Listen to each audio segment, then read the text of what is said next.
तो भाई लोग कैसे हो। आज मैं आप लोग के लिए राजनगर की तबाही का लास्ट भाग लेके आया हूँ। चलिए कहानी स्टार्ट करते हैं। ड्रैगन को ख़त्म करने वाली ये गन तुमको कहाँ से मिली चंडिका? अगर ये गन मेरे पास भी होती तो मैं भी ड्रैगनों को ख़त्म करने में मदद कर सकता था।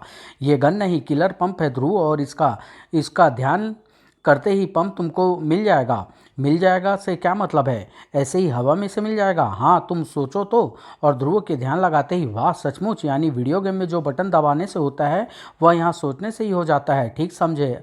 अब इस पंप में से फायर करने पर फ्यूम निकलेगी। सारे ड्रैगन इसकी महक से खींचे चले आएंगे और फ्यूम फ्यूम से के संपर्क में आते ही खत्म हो जाएंगे, यानी ये अपने वास्तविक रूप में आ जाएंगे, वाहनों के रूप में। ये लो, ये किया मैंने फायर। किलर फ्यूम ड्रैगनों को अपनी तरफ खींचने लगी और उसके संपर्क में आते ही ड्रैगन वापस वाहनों के रूप में बदलने लगे। ये क्या हो रहा है नंबर 2? ये दोनों तो मिलकर राजनगर में तबाही फैलाने वाले ड्रैगनों को ख़त्म कर रहे हैं। ये इनका नहीं, इस पंप का कमाल है। ये पंप इनको कैसे मिल गया? क्योंकि ये वीडियो गेम में ये ड्रैगन इस किलर पंप से ही मरते हैं, और हर खेल की तरफ वीडियो गेम में कुछ नियम होते हैं नंबर 1, और इन नियमों को नहीं बदल सकता हूँ।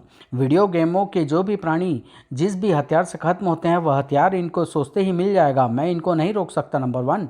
रोक सकते हो, इसको किसी ऐसे वीडियो गेम में डाल दो जहाँ पर ना तो प्राणी हो न ही हथियार। इसको किसी ऐसे भूल भुलैया में डाल दो जहाँ से ये राजनगर की तबाही के बाद ही निकल पाए। और अगले ही पल ध्रुव और चंडिका के आसपास का दृश्य बदल गया। यह क्या हुआ चंडिका? यह हम कहाँ पर आ गए? यह तो डंजन एंड ड्रैगन की भूल भुलैया लगती है। ये गेम मैंने बहुत पहले खेला था, तब यह सब उसमें नहीं था। यह उस गेम का नया रूप लगता है, और इससे कैसे बाहर निकला जाएगा यह मुझे नहीं पता। कोई बात नहीं चंडिका, सामने 3 सुरंगें दिख रही है। इनमें से एक सुरंग बाहर जाने का रास्ता है, और यह सिर्फ कोशिश करने से ही पता लग सकता है कि वह सुरंग कौन सी है। अब हमारे पास वक्त नहीं है, हमको तीनों सुरंगों को एक एक करके तलाशना होगा ताकि हमको सही सुरंग का पता चल सके। नागराज के पास भी वक्त नहीं था। इसको ख़त्म करने का तरीका तो मुझे पता नहीं, लेकिन शायद ये पावर सोर्ड कुछ असर दिखा सके।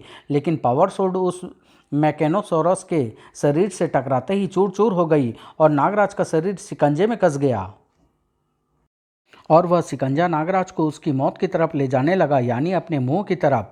और कंट्रोल स्टेशन पर अजीब से हथियार लिए कई सारे गार्ड कंट्रोल स्टेशन की रखवाली कर रहे हैं। लगता है मेरा शक गलत नहीं है, यहाँ पर ज़रूर कुछ गड़बड़ है, और वह गड़बड़ क्या है वह ये गार्ड मुझे बताएगा। गार्ड का मुंह चिल्लाने के लिए खुला ज़रूर, लेकिन उसमें से आवाज़ नहीं निकली। ब्लैक कैट की एक झलक उसके होश पाख्ता कर देने के लिए काफ़ी थी, और उसके बाद उसके चिल्ला सकने की सारी संभावनाएं खत्म हो गई। अब वह सिर्फ फुसफुसा सकता था। क्या कर रहे हो तुम लोग यहाँ पर? यह हथियार कहाँ से आए तुम्हारे पास?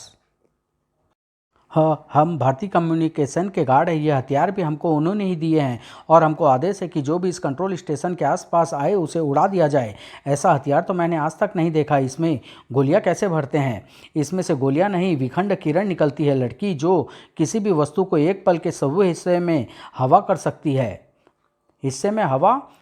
सकती है, और अगर तूने हिलने की कोशिश की तो तेरा भी यही हाल होगा। बता, कौन है तू? यहाँ किस लिए आई है? इधर ब्लैक कैट रोबो के आदमियों के बीच में फंसी हुई थी, और उधर ध्रुव और चंडिका उस भूल भुलैया में। ये तीसरी सुरंग है चंडिका, लेकिन इसका रास्ता भी हूबहू पहली दोनों सुरंगों की तरह ही है। हाँ, और इसका मतलब है कि हम फिर उसी जगह पर वापस निकल आएंगे जहाँ पर ये तीनों सुरंगें शुरू होती है। ये तो अजीब भूल भुलैया है, जहाँ से चलो फिर वहीं पर आ जाते हैं। आखिर बाहर निकलने का रास्ता कोई ना कोई तो होगा ही, लेकिन वह रास्ता ये सुरंगें नहीं है। ऐसी ही एक भूल भुलैया मारियो गेम में भी थी, चौथे हाउस का चौथा घर, लेकिन उसमें ऊपर चढ़कर नीचे उतरने से ही रास्ता अपने आप मिल जाता है। पर इसमें ऐसा भी कोई रास्ता नज़र नहीं आया। इसका मतलब यह है कि रास्ता कहीं और होगा। ये सुरंगें सिर्फ धोखा देने के लिए है, और उस रास्ते का संबंध उन गोलों से ज़रूर है, क्योंकि यहाँ पर ये ही एक ऐसी चीज़ है जो बाकी चीज़ों से अलग नज़र आ रही है। देखते हैं इसको खटखटाने से क्या होता है। पहले गोले पर वार करने से कुछ नहीं हुआ, लेकिन दूसरे गोले पर वार होते ही एक नई सुरंग नजर आने लगी। वाह, ये रास्ता बन गया, पर अंदर कुछ नज़र नहीं आ रहा। काफ़ी अंधेरा है, कहीं यहाँ पर कोई खतरा ना हो। हम जब तक यहाँ पर खड़े रहेंगे राजनगर की करोड़ों जानों पर खतरा मंडराता रहेगा। हमको जल्दी से जल्दी यहाँ से निकलकर राजनगर की तबाही को रोकना है, और उसके लिए मैं हर खतरा उठाने को तैयार हूँ। आओ। और अंदर पैर रखते ही दोनों के शरीर तेजी से फिसलते चले गए। ओ माय गॉड, यह तो जॉइंट स्लाइड है ध्रुव। हम बहुत तेज़ी से नीचे फिसल रहे रहे हैं। अगर नीचे हमारी स्पीड को कम करने के लिए कोई चीज़ न हुई तो हमारी हड्डियाँ बदन से अलग हो जाएंगी। लेकिन उसकी नौबत नहीं आई। नीचे तक पहुंचते पहुंचते स्लाइड का ढलान काफ़ी कम हो चुका था। पता नहीं अब हम बाहर निकल कर किस मुसीबत में फंसने वाले हैं। लेकिन जिस जगह पर ध्रुव और चंडिका बाहर निकले वहां पर कोई और मुसीबत में था। नागराज, ओह, यह तो हम स्टील मॉन्स्टर के गेम में आ गए हैं और यह टेकेनो मैकेनोसोरस है। इससे बचने की कोशिश मत करो नागराज। जितना कसमसाओगी ये उतना ही तुमको दबाता जाएगा। तुम जादुई रसायन का ध्यान करो और हाथ में आते ही उसको तुरंत पी जाना। जादुई रसायन तो यह है इस मैक्नोसोरस का तोड़। नागराज ने जादुई रसायन पीते ही सब कुछ सामान्य अवस्था में आ गया। ध्रुव, चंडिका, तुम लोग यहाँ पर कैसे आ गए? हम एक दूसरे गेम में फंसे हुए थे। न जाने कैसे हम उस गेम से इस गेम में आ गए तुम्हारे पास। चलो, ये तो अच्छा ही हुआ कि तुम लोग यहाँ पर आ गए अब। और चंडिका ने मुझे मैक्नोसोरस को मारने का तरीका बता दिया, वरना यह राक्षस मुझको ही मार डालता। अभी ये वीडियो गेम इफेक्ट खत्म हो गया है, लेकिन न जाने फिर कब शुरू हो जाए। इसलिए इन दोनों को लेकर यहाँ से निकल जाओ। भारती, मैं, नागराज और चंडिका इस समस्या की जड़ तक पहुँचने की कोशिश करते हैं। और उस अंतरिक्ष यान में यह क्या हो गया? नंबर 2, ये दोनों नागराज और ध्रुव तो अलग अलग गेमों में फंसे हुए थे। ये एक जगह पर कैसे आ गए? ये दोनों गेम एक ही कंट्रोल पैनल में चल रहे हैं। नंबर 1, इसलिए इनका कहीं ना कहीं से कनेक्शन होना स्वाभाविक है और यही कनेक्शन राजनगर में चल रहे अलग अलग वीडियो गेम इफेक्टों तक भी पहुंच गया होगा। दोबारा ऐसी गलती मत करना और वीडियो गेम को तुरंत बदल दो। और राजनगर में भारतीय अभिषेक और उसकी माँ को लेकर निकल चुकी थी। तुमने इस समस्या की जड़ तक पहुँचने की बात कह तो दी ध्रुव, लेकिन उस जड़ को ढूंढा कैसे जाएगा? वह जड़ तुम्हारे कंट्रोल स्टेशन में है नागराज, उसको ढूंढ कर नष्ट कर दो तो ये वीडियो इफेक्ट भी नष्ट हो जाएगा। तुम कंट्रोल स्टेशन जाकर अपना काम करो और हम लोग यहाँ पर इस तबाही को रोकने की कोशिश करते हैं। ओके ध्रुव, गुड आइडिया। नागराज तुरंत कंट्रोल स्टेशन की तरफ रवाना हो गया। हम लोग तबाही को कैसे रोकेंगे ध्रुव? हमारा दुश्मन हर बार गेम बदलता जाएगा और हम लड़ते लड़ते थक जाएंगे। यह जो कुछ भी हो रहा है चंडिका, वह किसी अत्याधुनिक विज्ञान का करिश्मा है और अत्याधुनिक विज्ञान से ही काटा जा सकता है। हम धनंजय की मदद लेंगे। उसके पास स्वर्ण नगरी की अत्याधुनिक तकनीक मौजूद है। फिफ्थ एवेन्यू समुद्र तट के बंगाल में ही स्थित था। कुछ ही मिनटों बाद वह आ गई। डॉल्फिन, यह मेरा संदेश स्वर्ण नगरी तक पहुंचा देगी। ध्रुव और डॉल्फिन के बीच सीटियों की भाषा में बातें शुरू हो गई और तभी अचानक ध्रुव, वीडियो इफेक्ट फिर से शुरू हो रहा है और कंट्रोल स्टेशन के पास सिचुएशन कंट्रोल में है। मुझे फिलहाल बीच में पढ़ने की ज़रूरत नहीं है। तुमने शायद सुना नहीं कि मैंने क्या पूछा? कौन हो तुम? मुझे तुम जैसे कीड़े ब्लैक कैट कहते हैं। जानते हो क्यों? क्योंकि मेरा पहनावा बिल्ली जैसा है, हरकतें बिल्लियों जैसी है और मेरा हथियार भी बिल्लियाँ ही है। Jennifer, attack! जेनिफर नाम की उस बिल्ली से टकराते ही मांस के लोथड़े हवा में बिखर गए एक धमाके के साथ और इस धमाके से शुरू हो गया युद्ध का ऐलान। ब्लैक कैट के पास अब पूछताछ करने का समय नहीं था। गुंडों के पास अत्याधुनिक हथियार तो जरूर थे, लेकिन हथियारों से न तो कोई लड़ाई कभी जीती गई है और न जीती जाएगी। लड़ाई में काम आता है तो ठंडा दिमाग, युद्ध कौशल और जीतने की एक ज्वलंत इच्छा। कमाल है, इस लड़की ने तो पलक झपकते ही सारे गुंडों को बेहोशी की दुनिया में पहुंचा दिया और मुझे इतना भी मौका नहीं दिया कि मैं इसको रोक सकूं। अरे, ये कौन आ रहा है? अभी मेरा छिपे रहना ही उचित लगता है। आने वाले की खबर ब्लैक कैट को भी हो गई थी। कोई आ रहा है, यह जरूर इन कमीनों का बॉस होगा। जो भी हो, अब यही मुझको बताएगा कि यहाँ पर क्या हो रहा है। ब्लैक कैट ने नागराज के बारे में काफ़ी कुछ सुन तो रखा था, लेकिन उसको देखा कभी नहीं था। अरे, यह क्या? ये तो वही गार्ड लगते हैं जो आने वाले थे। इस कंट्रोल स्टेशन में ज़रूर कुछ गड़बड़ है, लेकिन इनकी ये दयनीय हालत बनाई किसने? मैंने। ओह, कौन हो तुम? तुम्हारे गुंडों को मैं पहले ही बता चुकी हूँ कि मुझे ब्लैक कैट कहते हैं और ये जानने के बाद वे होश में नहीं रह पाए। अब तुम मुझे बताओ कि तुम कौन हो? इस कंट्रोल स्टेशन पर तुम्हारे आदमी क्या कर रहे हैं? हालांकि तुम मुझे अपनी पोशाक से ही अपराधी लग रही हो और मैं तुम्हारे सवालों को जवाब देने को बाध्य नहीं हूँ, लेकिन फिर भी बेकार के झगड़े से बचने के लिए बताता हूँ। ये कंट्रोल स्टेशन मेरे दोस्तों की सैटेलाइट कंपनी का है और इस कंट्रोल स्टेशन के ये गार्ड थे जिनको तुमने बेहोश कर दिया है। ओह, तो ये गुंडे तुम्हारे गार्ड थे? तो ज़रा यह भी बता दो कि इनके पास ये हथियार कहाँ से आए जो विखंडन किरण छोड़ते हैं और देखने से ही पृथ्वी के नहीं बल्कि दूसरे ग्रह के लग रहे हैं। मुझे नहीं मालूम कि हथियार कहाँ से आए। यह बात तो सिर्फ ये गार्ड ही बता सकते हैं। ओह, यानी तुम ये नहीं जानते कि तुम्हारे ही आदमी हथियार कहाँ से लाए? लगता है उंगली टेढ़ी करनी ही पड़ेगी। ओह, तुम मुझे गलत समझ रही हो। सुनो, मैं ना बताओ कि इस कंट्रोल स्टेशन में क्या गड़बड़ी हो रही है। इधर नागराज ब्लैक कैट को अपनी बात नहीं समझा पा रहा था और दूसरी तरफ ध्रुव खुद नहीं समझ पा रहा था कि ये आखिर आखिर हो क्या रहा है। क्या यह क्या चंडिका, एकाएक आकाश में बहुत सारे लड़ाकू विमान आ गए हैं और ये राजनगरों पर बमों की बारिश कर रहे हैं। ऐसे तो ये 1 घंटे के अंदर अंदर राजनगर को तबाह कर देंगे। इसे रोकने का क्या तरीका है। ये टोरा टोरा वीडियो गेम चल रहा है ध्रुव। ये फाइटर बॉम्बर प्लेन है। इनको नष्ट करने के लिए हमको फ्लाइंग एंटी एयरक्राफ्ट गन का सहारा लेना पड़ेगा। Flying anti aircraft gun. लेकिन एक बात का ध्यान रखना ध्रुव, इन फाइटर प्लेनों को एक ही बार में नष्ट करना होगा और इसके लिए इनके बीचों बीच में वार करना जरूरी है। किसी और जगह पर निशाना लगने से यह हमारी स्थिति को भांप कर हम पर ही मिसाइल दाग देगा। समझ गए चंडिका, तुम चिंता मत करो। वीडियो गेम पर मेरा हाथ चाहे सदा हुआ ना हो, लेकिन निशाना लगाने का मुझे बहुत एक्सपीरियंस है। और दूसरी तरफ नागराज के सब्र का पैमाना छलक चुका था। बस बहुत हो गया, अब तुम मुझे बताओगी कि तुमने इस कंट्रोल स्टेशन में क्या गड़बड़ी की है। ये नागरस्सी। ओह, तो तुम नागराज हो और तुम अपने दोस्त को बचाने के लिए अपराधियों का साथ दे रहे हो। लेकिन तेरा मुकाबला ब्लैक कैट से है और ब्लैक कैट जब दुश्मनी करती है तो निभाती भी है, फिर चाहे दुश्मन नागराज हो या सुपरमैन। ब्लैक कैट का बदन हरकत में आया और नागराज के नाक कट कट कर गिरने लगे। ओह, कमाल की फुर्ती है इस लड़की में। इसने तो मेरी नागसेना को काट कर रख दिया।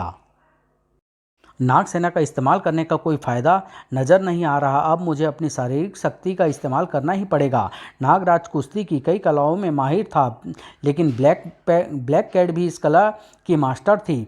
मुकाबला बराबरी का था, लेकिन मुकाबला जितनी देर तक चलता है शारीरिक शक्ति का महत्व उतना ही बढ़ता जाता है। ब्लैक कैट में फुर्ती जरूर थी, लेकिन नागराज में असंख्य सर्पों का बल शामिल था। ओह, अब मैं ज़्यादा देर टिक नहीं पाऊंगी। इसलिए अब मुझे हथियार का सहारा लेना पड़ेगा। शेफाली अटैक। इस चीख से सावधान हो गए नागराज को पीछे घूमने में एक पल भी नहीं लगा। ओह, इस बिल्ली से तो डायनामाइट बंधा हुआ है जो शायद मुझसे टकराते ही फट जाएगा, इसलिए मैं इसको अपने शरीर से टकराने नहीं दूंगा। नागराज की किस्मत अच्छी थी कि उसका वार खाकर बेहोश हो चुकी बिल्ली पीठ के बल चट्टानों पर गिरी और डायनामाइट नहीं फटा। लेकिन इन कुछ क्षणों में ब्लैक कैट को वह मौका दे दिया जिसकी उसे तलाश थी। हिलने की कोशिश मत करना नागराज, वरना तुम्हारा शरीर सुलगे हुए कोयले की तरह राख कर दूंगी। नमूना देख लो। ओह, तो तुम इन हथियारों की बात कर रही थी। ये तो सचमुच पृथ्वी के नहीं लगते। लेकिन इनको पास से देखने के लिए मुझे तुमको इससे दूर करना होगा अपनी हल्की विष फुंकार द्वारा। नागराज की उस हल्की विष फुंकार ने ही ब्लैक कैट के पैरों को जमीन से उखाड़ दिया। ये तो गई। अब इस गन को देखा जाए। अरे, ये तो सचमुच किसी अत्याधुनिक तकनीक से बनी हुई लगती है, जैसे किसी और ग्रह से आई हो। कहीं ऐसा तो नहीं कि नागराज में हो रही इन क्रियाओं के पीछे दूसरे ग्रह वालों का हाथ हो और वे मेरे कंट्रोल स्टेशन के जरिए वे सिग्नल भेज रहे हैं जो राजनगर की में तबाही फैला रहे हैं। मुझे तुरंत ध्रुव को यह बात बताकर और गन दिखाकर अंतरिक्ष वैज्ञानिकों की मदद लेनी चाहिए। मदद ले लेना, जरूर ले लेना, लेकिन पहले मुझे तुम्हारे दिमाग की तारीफ तो कर लेने दो नागराज। इमेज का अभिवादन स्वीकार करें नागराज, और उसके साथ साथ मेरी वे शौक संवेदनाएं भी स्वीकार करो जो मैं तुम्हारे मरने के बाद तुमको नहीं दे पाऊंगा। तेज हवा के एक झोंके ने नागराज को उठाकर फेंक दिया। ओह, लेकिन तुम मुझ पर वार क्यों कर रहे हो? कौन हो तुम? मुझसे क्या दुश्मनी है तुम्हारी?